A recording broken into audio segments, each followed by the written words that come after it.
Препълнено е с маникюристки. Това го чувам постоянно. И знаеш ли какво? Препълнено е с фризьори, препълнено е с гримьори, препълнено е изобщо с всякакви бизнеси. Но никога не е препълнено с добри специалисти. Ето ти 3 причини да не се отказваш, само защото някой е казал, че няма място. Първо, винаги има място за още един добър професионалист.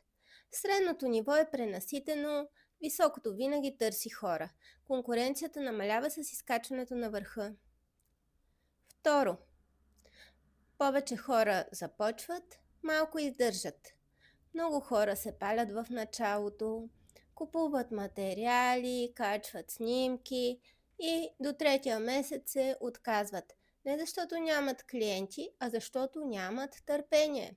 Ако ти издържиш, автоматично се отделяш. Това е игра за издръжливост. Големите пари не идват на 2-я месец. Не талантът печели. Печели тази, която не се отказва, когато стане трудно. И това е нормално. Ако влезеш на гласта, че ще си дадеш време, да градиш име, доверие, да се учиш постоянно и да трупаш нови умения, ще стигнеш много по-далеч от тези, които чакат бърза печалба.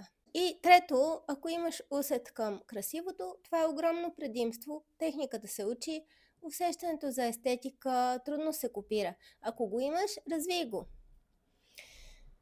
И така, ако мечтата ти е да станеш маникюрист, не я оставяй заради чужд страх. Пазарът не е препълнен, той просто отсява.